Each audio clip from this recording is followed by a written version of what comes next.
नमस्कार। मैं Shashi Prabha Saraswat, associate professor Hindi, Shri Kalyan राजकीय कन्या महाविद्यालय सीकर। प्रिय विद्यार्थियों, वाचिक रूप से आज पुनः हम अपनी क्लास में वार्तालाप करते हैं और अपने अध्ययन को आगे बढ़ाते हैं।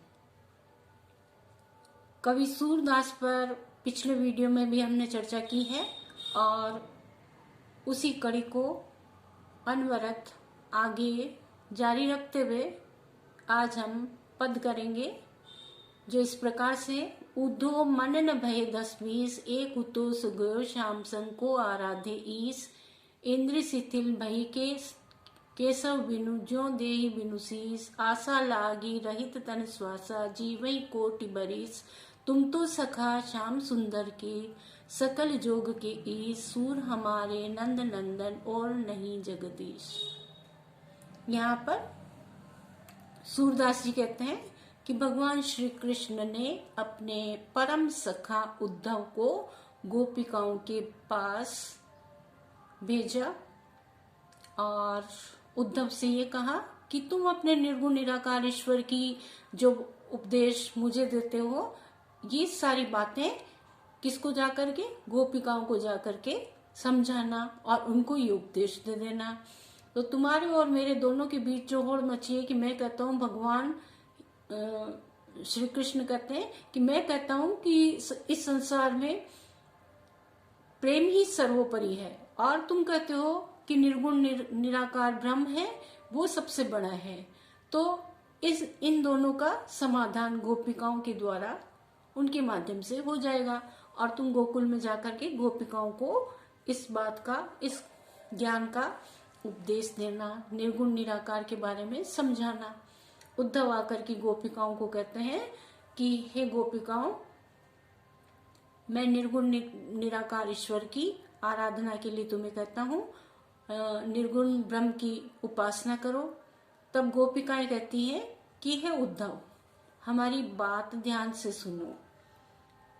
उद्धव मन न भये 10-20, हे उद्धव, हमारे पास 10-20 मन तो है नहीं, और एक हुतो सुगयो श्याम संग को आराधे ईस।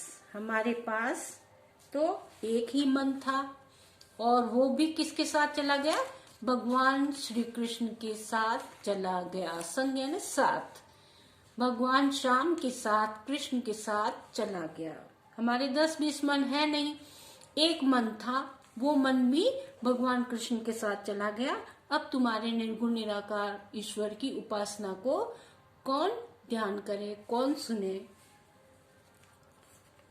अब हम किस मन से आपके द्वारा बताए गए निर्गुण निराकार ब्रह्म की आराधना करें? श्री कृष्ण के बिना हमारी इंद्रियां भी असक्त हो गई है। हमारी स्थिति तो ऐसी बनी हुई है जैसे बिना जीव के शरीर होता हो। इंद्र शिथिल भई केशव बिनु, जो देहि बिनु शीस।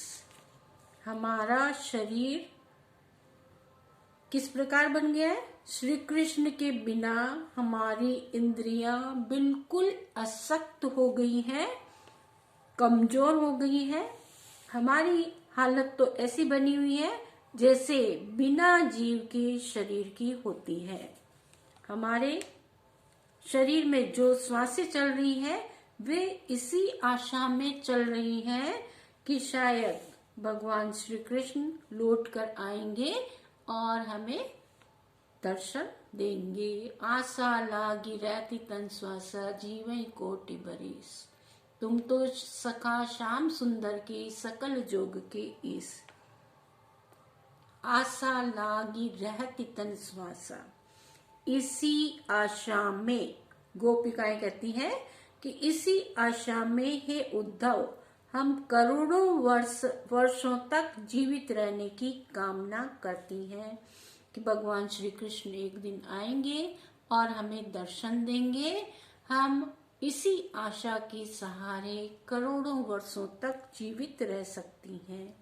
हे उद्धव, तुम तो सखा श्याम सुंदर के, तुम तो श्याम सुंदर के भगवान श्री कृष्ण के गोपाल के परम सखा हो, समस्त योग के जानकार भी हो, तुम चमत्कार भी कर सकते हो,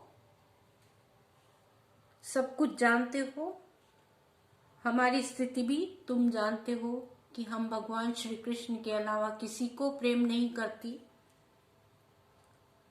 हम ये कहना चाहती हैं कि नंद के नंदन सूर हमारे नंद नंदन और नहीं जगदीश। गोपिकाएं कहती है, सूरदास जी कह रहे हैं कि गोपियां उद्धव से कहने लगी कि नंद के नंदन श्री कृष्ण के बिना हमारे और कोई स्वामी या आराध्य या इष्ट देवता नहीं है। इस संसार में जो कुछ है आराध्य इष्ट सर्वस्व, वो सब कुछ भगवान कृष्ण ही हमारे लिए है। अतः हम तुम्हारी बात को नहीं सुन सकती, निर्गुण निराकार को अपने जीवन में इस ब्रह्म को नहीं उतार सकती। हमारे लिए कृष्ण ही सर्वोपरि थे, सर्वोपरि हैं और सर्वोपरि रहेंगे। वे ही हमारे आराध्य हैं, वे ही इष्ट हैं। विशेष संदर्भ के अंतर्गत 2-4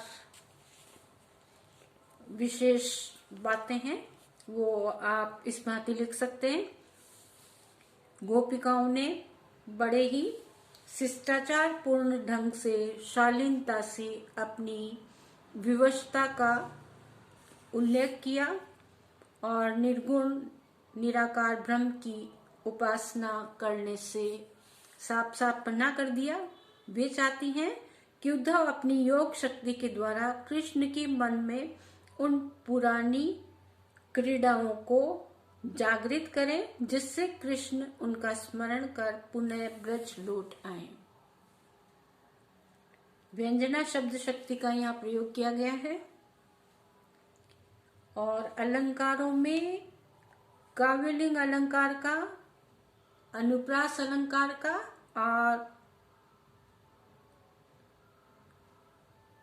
काव्यलिंग और अनुप्रास अलंकार का प्रयोग इसमें किया गया है। तो गोपिकाओं का जो वाक पटुता है, वाक चातुर्य है, वो बड़ा ही सराहनीय है। ये बात आप विशेष संदर्भ के अंतर्गत प्रस्तुत करें। बहुत बहुत धन्यवाद।